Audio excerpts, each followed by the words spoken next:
नमस्कार। जया तंत्र मंत्र केंद्र में मैं आप सबका हार्दिक स्वागत एवं अभिनंदन करता हूँ। मेरे प्रिय भाई बहनों, नाग कन्या या नाग माता, नाग शक्ति से संबंधित शक्तियाँ सिद्ध करने की जानकारी और सिद्ध करने से क्या हानि क्या लाभ, ये आज मैं आपको बताने जा रहा हूँ, जिसके लिए आपको हमारा वीडियो अंत तक देखना पड़ेगा।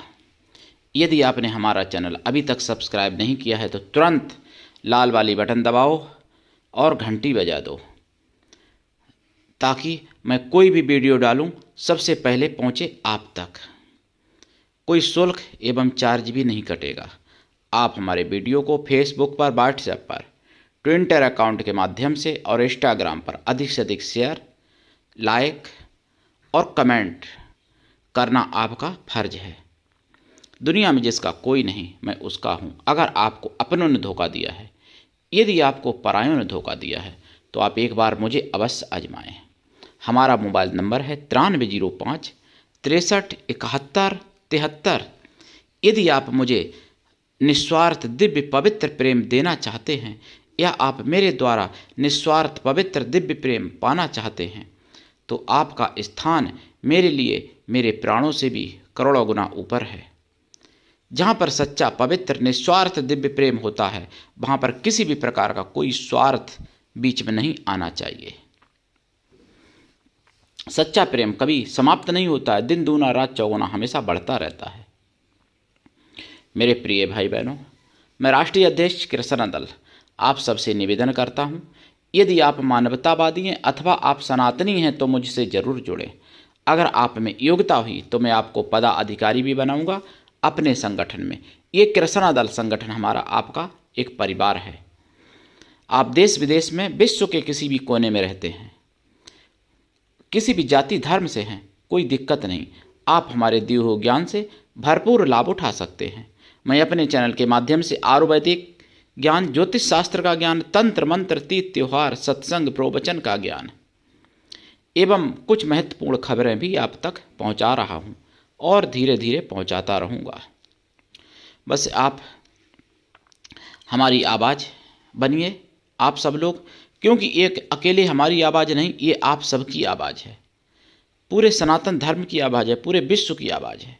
इसलिए आप पूरे विश्व तक मेरे विचारों को, मेरे वचनों को पहुंचाने की कृपा करिए।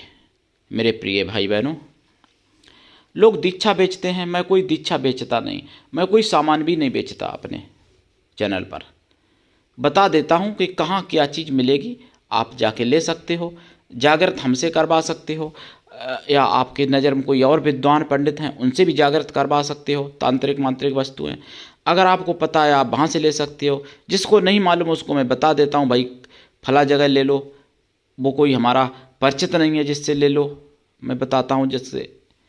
लेकिन बस चीज़ असली मिलनी चाहिए, शुद्ध मिलनी चाहिए, तभी कल्याण होता, तभी फायदा होता है। चाहे कोई भी तांत्रिक वस्तु हो जिसका मैंने वीडियो डाला है। देखिए, अब मैं नाग कन्याओं के बारे में बात बताऊं। मैंने 2-3 साल पहले कई नाग कन्याओं के वीडियो डाले थे अपने चैनल पर, तो इसलिए वीडियो डालने की तो मुझे आवश्यकता नहीं है। कुछ लोगों ने हमसे मांगा है नाग कन्या की साधना एवं पूरी जानकारी, परिचय। और परिचय तो देखो यही है कि जैसे देवता हैं वैसे ही नाग देवता भी होते हैं। नाग को भी देवता ही कहा जाता है। नाग योनि जो होती है वो देवी की श्रेणी में आती है, बल्कि नाग योनि होती है, लेकिन वो श्रेणी देव की होती है। ये जो कश्यप ऋषि हमारे हैं, भगवान कश्यप ऋषि के 27 पत्नियां थीं, जिनमें से उनकी एक पत्नी कद्रू भी थी, और कद्रू से सारे नाग हुए हैं। और एक सुरसा भी थी उनकी पत्नी, जिनसे सारे सर्प हुए हैं। यानी नाग के अलावा और भी सर्प होते हैं ना, और भी सर्पों में वो जातियाँ होती हैं। तो नाग और सर्प ये सब जो है जितने भी हैं संसार में, कुछ ऐसे भी हैं जो पर्वतों पर रहते हैं नाग, कुछ ऐसे भी हैं जो देवलोक में भी रहते हैं, कुछ ऐसे भी नाग हैं जो सूर्य भगवान के रथ के साथ में चलते हैं, कुछ ऐसे भी हैं जो पाताल में रहते हैं। नाग पाताल में तो रहते ही हैं ज़्यादातर, अधिकांश, और नागलोक में भी रहते हैं। नागों का लोक ही नागलोक है। तो कुछ नाग ऐसे भी हैं जो ग्रामीण जगह पर आम तौर से रहते हैं, या नदी नाले में भी रहते हैं, पेड़ों पर रहते हैं, घरों में रहते हैं, चौराहे पर रहते हैं। ऐसे बहुत से नाग होते हैं, शमशान में रहते हैं। तो ये जो मृत्युलोक में मतलब नाग रहते हैं उनकी भी बात करता हूँ। तो देखिए, जो मृत्युलोक में नाग रहते हैं उनमें से तो कई लाखों करोड़ों में कोई इच्छाधारी नाग बन पाता है। जो इच्छाधारी नाग होते हैं वो रूप भी बदल लेते हैं, मतलब नाग योनि से आते हैं, लेकिन वो नाग योनि मतलब नाग का शरीर छोड़ के चाहे तो मनुष्य बन जाए, चाहे शेर बन जाए, चाहे चीता बन जाए, चाहे कुछ भी बन जाए। इच्छाधारी नाग नागिन जो होते हैं, इच्छाधारी नाग नागिन के बारे में ज़्यादा मैं बताऊं क्या, क्योंकि नेट पे भरा पड़ा है ज्ञान, लेकिन पूर्ण ज्ञान नहीं है, सब आंशिक रूप से ज्ञान पड़ा है। लेकिन जो और जगह नाग होते हैं, जैसे स्वर्ग लोक में, वैकुंठ लोक में, या सूर्य के साथ चलने वाले, या पाताल लोक के नाग, या नाग लोक वाले नाग, तो ये सभी नाग ऐसे होते हैं कि वो रूप बदलने में सक्षम होते हैं। उनमें कोई ऐसा नाग नहीं होता है जो रूप ना बदल सके। केवल मृत्यु लोक में नाग ऐसे अधिकांश अब बचे हैं जो रूप नहीं बदल पाते। नाग अगर हैं तो वो नाग ही रहेंगे, सर्प हैं तो सर्प ही रहेंगे, लेकिन उनमें भी इच्छाधारी जो होते हैं वो बदल देते हैं रूप। और देखिए, नागों में भी वर्ण होते हैं 4, जैसे मनुष्यों में, अपने लोगों में, हम लोगों में 4 वर्ण होते हैं, ब्राह्मण, क्षत्रिय, वैश्य, शूद्र। तो इस तरीके से नागों में भी 4 वर्ण होते हैं। ब्राह्मण कुछ नाग होते हैं, कुछ लोग क्षत्रिय नाग होते हैं, कुछ वैश्य नाग होते हैं, कुछ शूद्र नाग होते हैं। नागों में भी वर्ण होते हैं। और नागों का तो इतना पावर है कि अगर नागों की कृपा से कोई मतलब व्यक्ति हो जाए, नागों की कृपा से, यानी नागों की कृपा जिसको प्राप्त हो जाए, तो पूरे ब्रह्मांड में उसका कोई कुछ बिगाड़ नहीं सकता, क्योंकि वो भी नाग ही हैं जिनको भगवान शंकर जी अपने गले में पहनते हैं। वो भी नाग हैं जिनको माता रानी स्वयं अपने बाजूबंद बनाती हैं, अपने गले में भी पहनती हैं। बहुत सी माताएं ऐसी हैं, जैसे कई माताएं हैं, प्रत्यंगरा देवी भी हैं, और भी हैं ऐसी बड़ी बड़ी महाशक्तियाँ। तो और नागास्त्र जो होता है वो तो देवता लोग भी प्रयोग करते हैं, राक्षस भी करते थे नागास्त्र का प्रयोग, तो वो भी नाग शक्ति से ही संबंधित होता है। और रही बात तो नागों का, ये तो मैंने आपको परिचय शॉर्ट में बताई। विस्तार से अगर बताऊं तो नाग शास्त्र पूरा होता है, और नाग शास्त्र एक नहीं होता है। नाग शास्त्र में कई प्रकार के होते हैं शास्त्र, जो मुगलिया शासन में नष्ट कर दिए गए। देखिए, नाग मंत्र शास्त्र एक होता था, एक नाग तंत्र शास्त्र होता था, एक नाग विद्या शास्त्र होता था, और एक नागास्त्र शास्त्र होता था, एक नाग फांस तंत्र शास्त्र होता था, एक नाग फांस मंत्र शास्त्र होता था। इतने प्रकार के तो ये होते थे। और उनमें फिर किसी में मतलब और अगर और गहराई से मैं सत्य कहूँ तो 108 प्रकार के नागों से संबंधित बड़े बड़े शास्त्र हुआ करते थे। तो उनमें जो 108 प्रकार के जो हुआ करते थे नाग से संबंधित शास्त्र, और उन सब में किसी में 12 भाग, किसी में 14 भाग, किसी में 20 भाग, इस तरीके से भाग हुआ करते थे। और उन भागों में फिर मतलब यानी खंड हुआ करते थे, मतलब कांड या खंड जैसे कहते हैं भाग में, क्योंकि इतना विस्तार था इसलिए उनको मतलब रूपांतरित किया गया था इतने इस तरीके से। तो खंड जो या कांड जो हुआ करते थे, उनमें एक एक कांड में 5-5, 10-10 हजार पेच हुआ करते थे। इतना नाग शास्त्र है। तो नाग शास्त्र की एक विद्या ऐसी है जो कि राम लक्ष्मण को भी रावण ने बांध दिया था नाग फांस में, स्वयं ईश्वर को बांध दिया था। और भगवान राम चाहते तो तोड़ सकते थे, लेकिन राम और नाग में कोई अंतर नहीं है, ये भी मैं कह दूं, क्योंकि शेष नाग ही भगवान का रूप है। भगवान को भी शेष नाग कहते हैं, और शेष नाग ही मतलब एक रूप से उनका वो अपनी सैया भी बनाते हैं, एक रूप से शयन भी करते हैं। अगर सत्य कहूँ तो ये भी है। विष्णु भगवान ही शेषनाग है, शेषनाग ही विष्णु भगवान है। लेकिन विष्णु भगवान अदिति के गर्भ से उत्पन्न हुए हैं, ऐसा वर्णन मिलता है शास्त्रों में। और शेषनाग जो है कद्रू के गर्भ से उत्पन्न हुए, लेकिन वो अलग अलग और ऐसे, और उससे पहले सृष्टि जब नहीं रहती तब भी भगवान विष्णु रहते हैं। तो भगवान विष्णु के तो खैर अनेक रूप हैं, वो सभी कुछ सत्य है, असत्य कुछ भी नहीं है। लेकिन यहाँ पे नाग की बात करूँ तो नाग जो कन्याएं होती हैं, जिनकी कोई सिद्धि अगर करता है तो उनको जो पुरुष लोग होते हैं, जैसे माता बहन रूप में भी सिद्ध कर सकते हैं, पुत्री रूप में भी कर सकते हैं, और माताएं बहनें भी कर सकती हैं। इस तरीके से पुरुष रूप अगर होते हैं कोई तो पत्नी रूप में भी सिद्ध कर सकते हैं, लेकिन वो साधारण नाग नहीं, वो मतलब ऐसा होता है कि जो नाग कन्याएं हैं, जो कुमारी नाग हैं, यानी जिनका विवाह नहीं हुआ है, उन्हीं वही पत्नी रूप में प्राप्त हो सकती हैं। क्योंकि नाग में सतीत्व होता है। जो नाग कलयुग में अभी नाग जो हैं इस दुनिया में, जो नॉर्मल मैंने नाग बताए जो रूप नहीं बदल पाते हैं, वो भी नागिनियाँ सती होती हैं। अगर उनके नाग मर जाता है तो वो दूसरा नाग को नहीं चुनती हैं फिर, और वो प्राण त्याग देती हैं अगर कोई नाग मर जाता है तो मौत से। और अगर कोई नाग को इंसान अगर मार देता है तो नागिन उससे बदला लेती है पक्का, किसी भी रूप में। कहीं भी आप चले जाओ, अगर नाग को मार दिया और आप अमेरिका में चले जाओ, अगर नागिन की क्षमता होगी तो वहाँ भी पहुँच जाएगी, और पहुँच जाती हैं नागिनें। कई ऐसे मेरे जानकारी में हैं जिन्होंने बदला लिया है। ये तो नॉर्मल नाग की इतनी बात है। और जो दिव्य नाग हैं, जो रूप बदलने में क्षमता है, वो कैसे पत्नी और प्रेमिका आपकी बन जाएंगी। बहुत से यूट्यूब पे लोग बना दे रहे हैं, नाग को पत्नी रूप में सिद्ध करो, नाग को प्रेमिका रूप में सिद्ध करो। अरे मूर्खो, ये नहीं सोचने वाले हैं। क्या बताऊं, जो सिद्ध करने को तैयार होते हैं, जो पैसे में ठगे जाते हैं, पैसा भी अपना लुटवाते हैं और मूर्ख भी बनते हैं, पाप भी करते हैं। जो इतनी बड़ी सती है उसको आप पत्नी प्रेमिका रूप में सोचोगे भी तो आपका नाश नहीं होगा, और क्या होगा। तो देखिए, अगर नागिन को कोई प्रेमिका पत्नी रूप में बनाना चाहता है और वो अगर नागिन है विवाहित, तो समझ लो सर्वनाश हो सकता है, परिवार का भी और आपका भी।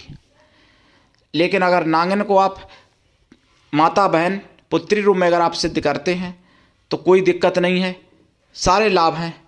और अगर नागिन को कन्या को अगर पत्नी रूप में चाहिए तो ये भी होता है कि जो कोई नाग को आप नागिन को माता या बहन या पुत्री रूप में सिद्ध करें, और उनसे ही जानकारी लें कि मैं अगर कोई नाग कन्या को मैं पत्नी बनाना चाहूँ तो कौन मिलेगी, कैसे मिलेगी। तो जैसे इंसानों के यहाँ जन्म होते हैं हमारे यहाँ, ऐसे नाग लोक में भी जन्म होते हैं, तो वो फिर बताएंगी खुद ही कि इस नाम वाली नाग कन्या है जिसका विवाह नहीं हुआ है, और इस नाम वाली नाग कन्या की आप साधना करो। जब साधना करोगे तो वो फिर आएगी, फिर आपके वचन जो भी होंगे उसके बाद में उनको आप पत्नी प्रेमिका जो भी बना सकते हो, उसमें कोई नुकसान नहीं होगा। ये बात पूरे यूट्यूब पर किसी ने नहीं बताई अभी तक, और कोई नहीं बता पाएगा। और हम भी बता दें, देखिए 50 से ज़्यादा ऐसे केस आते हैं तब मैं बताता हूँ ये ऐसी जानकारियाँ। लेकिन कुछ ऐसे महान लोग होते हैं जिनके कहने पर हम एक दो कई लोगों में बता देते हैं। जैसे मेरे चैनल पर एक कमेंट आई है अंकिता नाम से, अंकिता प्रधान के नाम से, तो उनके कहने पर मैं ये जानकारी आज दे रहा हूँ। मेरे प्रिय भाई बहनों, देखिए अंकिता प्रधान जी को तो मैं खैर नहीं जानता, कहाँ की हैं, कौन है, क्या हैं। कुछ लोगों की आईडी भी गलत होती है, अंकित भी हो सकते हैं, अंकिता भी हो सकती हैं, मतलब हम ये नहीं कह सकते कौन है क्या है। लेकिन उनका मैंने इतना समझा है कि उनकी आत्मा को, उनके स्वभाव को मैंने कुछ विचार किया। मैंने इस विचार पे, इस संदर्भ में भी विचार नहीं किया कि वो स्त्री हैं कि पुरुष हैं कि कौन है, कहाँ की हैं, इससे मतलब नहीं है। लेकिन केवल उनकी आत्मा का मैंने स्वभाव कुछ समझना चाहा, और मैंने सोचा चलो मैं बना देता हूँ उनके कहने पर ये वीडियो। और ये सत्य है, कोई मैं काल्पनिक या कोई हवा में तीर मारने वाली बात नहीं करता हूँ। आजकल जैसे लोग 1 घंटे में अप्सरा 1 घंटे में या 2 घंटे में या 3 दिन में नागिन सिद्ध करवा दे रहे हैं, अब वो भी नागिन को पत्नी प्रेमिका बनवा दे रहे हैं यूट्यूब पे। हवा में तीर मारने वाली बात, रुपए ठगने वाली बात, तो वो काम मैं कभी नहीं करता और करूँगा भी नहीं कभी।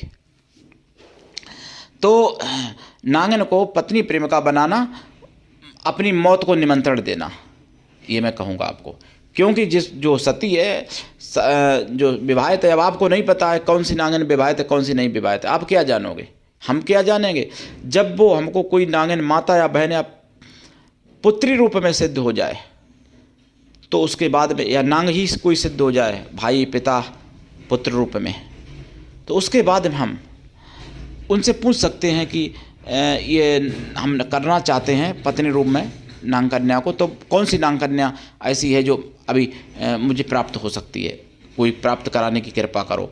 तो वहाँ तो लाखों करोड़ों होंगी, नागलोक बहुत बड़ा लोक है, अरबों खरबों होंगी नांग कन्याएँ जिनका विवाह नहीं हुआ होगा। उनमें से जो वो नांग कन्या का नाम बता देंगे और उनको आप साधना विधि भी वो लोग बता देंगे, आप उनके हिसाब से गुरु दीक्षा लेके कर सकते हो। दीक्षा के बिना तो कोई साधना नहीं होती है। अगर कोई नांग प्रकट होके नांगन प्रकट होके भी अगर कोई नांग कन्या का मंत्र या साधना बता दे तब भी वो गुरु से दीक्षा लेनी चाहिए, क्योंकि दीक्षा देने के लिए देहधारी मानवीय गुरु होना चाहिए, मानवीय गुरु होना चाहिए। ऐसा नहीं कि कोई कहे कि मैं तो नांग को गुरु रूप में सिद्ध करूंगा, कोई कहे कि मैं नांगन को गुरु रूप में सिद्ध करूंगा। कुछ लोग तो कहते हैं मैंने भगवान विष्णु को गुरु मान लिया, मैंने भगवान शिव को गुरु मान लिया, जबकि रामकृष्ण खुद देहधारी मानवीय गुरु उन्होंने बनाए, ऋषियों को बनाया। लेकिन आजकल के मानव इतने महान है कि डायरेक्ट भगवान विष्णु को और भगवान शिव को गुरु बना ले रहे हैं। धन्य है भाई। और कुछ लोग गुरु बदलते भी हैं। सतगुरु कभी बदला नहीं जाता, सतगुरु एक होता है। पार करेगा तो एक ही कर देगा, नहीं तो 1000 मिलके पार नहीं कर पाएंगे। गुरु ऐसा होना चाहिए जो शिष्य से कुछ भी ना ले, लेकिन शिष्य भी ऐसा होना चाहिए कि गुरु को सब कुछ दे, तभी कल्याण होता है। आजकल उल्टा हो रहा है, गुरु सोचता मैं सब ले लूँगा, चेला सोचता कुछ नहीं दूंगा, तो दोनों ही नरक में जाते हैं मरने के बाद। तो देखिए मेरा पूरा वीडियो आप सुना करो। मैं वीडियो में हर प्रकार की बात बताता हूँ। कुछ लोग हमसे पूछते हैं गुरुजी आप दीक्षा देते हैं कि नहीं। देखिए दीक्षा मैं देता हूँ, लेकिन मैं ये कहूँ अगर सत्य कि दीक्षा लोग ले नहीं पाते हैं आज के समय में ज़्यादा। क्यों? इसलिए कि जहाँ उनसे पैसा लगता है, जहाँ उनको ठगा जाता है, वहाँ तो दीक्षा उनको अच्छी लगती है। और जहाँ पे एक शास्त्र के हिसाब से विधि बताई जाए, शास्त्र के हिसाब से, तो लोग दीक्षा नहीं ले पाते हैं। अभी मैंने धमसा माता की साधना डाली थी, उसमें किसी ने कमेंट किया था कि अगर वो इतनी शक्तिशाली थी तो उनका मंदिर तोड़ा क्यों गया। अरे भाई अगर आप हिंदू हो तो मैं आपको ये बताना चाहूँगा कि 30 लाख मंदिर हमारे सनातन धर्म में जो थे, जो तोड़े गए थे मुगलिया शासन में। कुछ तो ऐसा होता है कि कलयुग में इंसान जब वहाँ पर पूजा पाठ दिखावा वाली करने लगते हैं तो वो शक्तियाँ वहाँ पे ध्यान उतना नहीं देती हैं, पहली बात। दूसरी बात, जिन मंदिरों में कहीं पे पुजारियों से या कहीं से कुछ वो त्रुटियाँ या भक्तों से त्रुटियाँ होती हैं तो वहाँ भी शक्तियाँ जो है अपना स्थान फिर उतना ज़्यादा ध्यान नहीं देती हैं। तीसरी बात कि अगर अभी आप हो, आप पवित्र हो, या मान लो आप नहीं भी पवित्र हो, लेकिन अगर पूरा व्यक्ति कोई सना हुआ, और व्यक्ति का मैं कहूँ सीधा कि लैट्रिन की जो ढेर होता है, पहले लैट्रिन के ढेर, जैसे जब वो वैसी लैट्रिन होती थी घर के जो हमारे मेहतर माताएं बहनें उठाया करती थी मैला डलिया, तो उस समय गांव के बाहर कहीं होती थी जिसको कहीं खड्डी बोलते थे, कहीं ना जाने क्या क्या बोलते थे, तो वो लैट्रिन वहाँ डाला करती थी जाके, एक जगह होती थी, तो वहाँ लैट्रिन का ढेर लगा रहता था, जैसे कचड़े का ढेर लगा रहता, वहाँ केवल लैट्रिन का ढेर लगा रहता था, क्योंकि वो लैट्रिन ही वहाँ केवल डाला करती थी। तो अब उस लैट्रिन में कोई सुअर घुस जाए, अब पूरा लैट्रिन का सना हुआ शरीर हो उसका, और वो आपके पास आ जाए, आप क्या करोगे? आप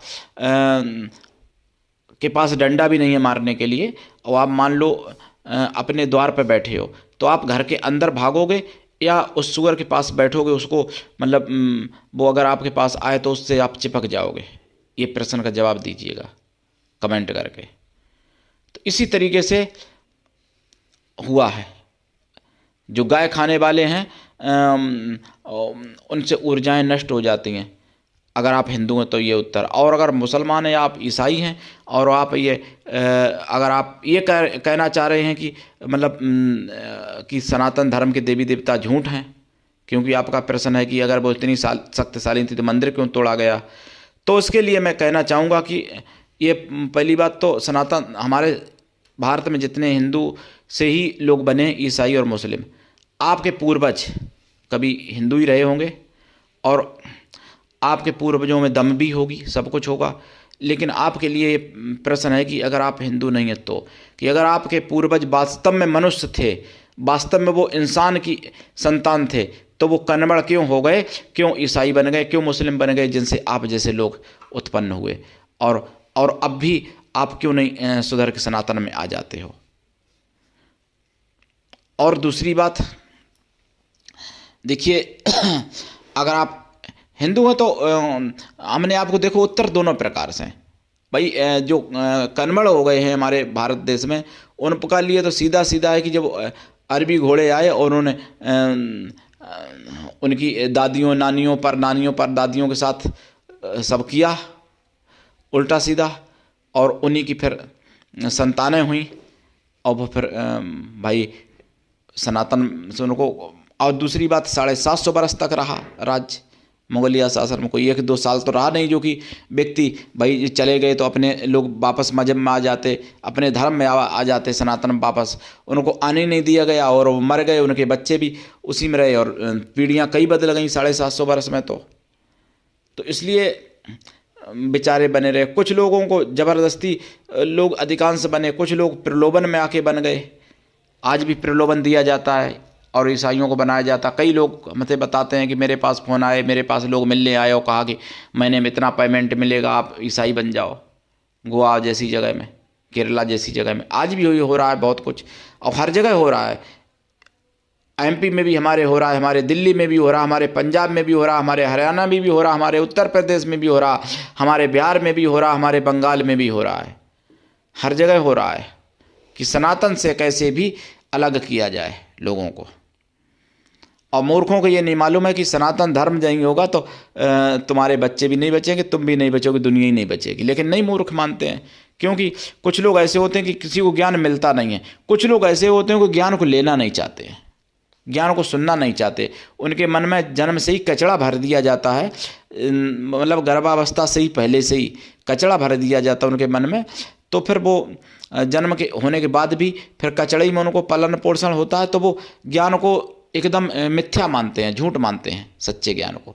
जबकि सत्य तो यह है कि सनातन धर्म ही ज्ञान एक सत्य है, और कोई ज्ञान सत्य नहीं है। कोई 1400 बरस, कोई 2000 बरस, कोई 2500 बरस पहले मजहब पंथ बने हैं। सतयुग त्रेता सतयुग से भी ये धर्म है सनातन धर्म, और कई युग बीत गए, हजारों युग बीत गए, सृष्टि जब से चली तब से सनातन धर्म है। सनातन धर्म का संचालक कोई साधारण मानव नहीं है, जैसे और पंथों के संचालक या और मजहबों के संचालक अभी आए जिनका सब मिल जाएगा आपको। सनातन के संचालक स्वयं भगवान ब्रह्मा, भगवान विष्णु, भगवान शिव हैं। लेकिन लोग तो उनको भी नहीं मानते हैं, जो जिनको मजहबी उनका दूसरा बन गया, या जो तथा कथित जिनका नाम हिंदू है लेकिन वो अंदर से कुछ और हो चुके हैं, तो फिर वो क्या समझेंगे सनातन को। तो देखिए, नाग कन्या को अगर कोई सिद्ध कर लेता है तो इनसे बड़ा कोई शक्तिशाली नहीं हो सकता है। लेकिन मैं ये कहूँगा कि माता बहन और पुत्री रूप में सिद्ध करने की कोशिश करें। अगर माताएं बहनें हैं तो वो भी कर सकती हैं, माता बहन पुत्री रूप में, शैली रूप में भी कर सकती हैं सिद्ध माताएं बहनें। लेकिन जो ये होड़ लगी हुई है कि नाग कन्या को पत्नी बनाने का, या बहुत सी लड़कियां फ़ोन करती हैं नाग को पति बनाने का, भैया तुम इंसान को तो संतुष्ट कर लो, नाग को तो पति बाद में बना हुई। इंसान को तलाक दे रही है, इंसान से यह तलाक इंसान उनको दे रहा है, मतलब पुरुष उनको दे रहा, पुरुषों को वो दे रही हैं तलाक। और नाग और नागिन को पति नहीं पति बनाने चल दिए। इंसान को तो संतुष्ट करने की क्षमता नहीं है, क्षमता होती तो क्यों तलाक होती तुम्हारी तरफ से या उसकी तरफ से। तो फिर नाग नागिन को क्या तुम संतुष्ट कर लोगे। और अगर कोई जैसे लड़की है, उसी तरीके से लड़कियों के लिए भी विधान है, जैसे नागों की सिद्धि करें, नागनी की, और वो उनसे पूछें कि कौन कुंवारा है, कौन मानव कन्या की इच्छा करता है, हमारे योग्य कोई है कि नहीं है। वैसे नागलोक के कोई भी नाग या नागिन कलयुगी मानव कन्या की या मानव पुरुष की इच्छा संभवतः नहीं करेंगे पति पत्नी रूप में, ये सत्य है, ये भी बात बता दूं। तो क्योंकि नाग अप्सराएं, यक्षणियाँ, योगिनियाँ उसी को पति रूप में चुनती हैं, नागिनी वगैरह। जिनके पास तपोबल अपार होता है। अब अर्जुन को जैसे नाग कन्याओं ने पति बनाया था या भीमसेन को बनाया था, तो ये कौन थे? भीमसेन स्वयं हनुमान जी के समान थे, बलवान। हनुमान जी पवन पुत्र, भीमसेन भी पवन पुत्र। अर्जुन स्वयं राजा इंद्र के, भगवान देव इंद्र के अवतार हैं। तो और भगवान कृष्ण के मित्र, उनका तो भगवान कृष्ण ने भी रथ चलाया था अर्जुन का। तो इतना उनमें तपोबल कितना रहा होगा। उनके सामने स्वयं उर्वशी अप्सरा, जो संसार की नहीं पूरे ब्रह्मांड की सर्वोच्च सुंदरी अप्सरा, और उन्होंने भी उनको मतलब पति रूप में मानना चाहा, तो फिर उनका भी प्रस्ताव ठुकरा दिया और कहा कि नहीं, आप तो मेरी माँ हो और जो है मतलब इंद्र मेरे पिता हैं, इसलिए आपको मैं माँ कहता हूँ। और उनको श्राप भी मिला, श्राप भी झेल लिया। और आप तो रास्ता चलती सुंदर लड़की अगर कोई दिख जाए उसी के बारे में सोचते रहते हो, ख्यालों में खो जाते हो, और यहाँ तक कि आपका मतलब स्खलित तक हो जाते हो। तो शर्म आनी चाहिए। नाग नागिनी को पति बना लोगे क्या, या पत्नी बना लोगे क्या?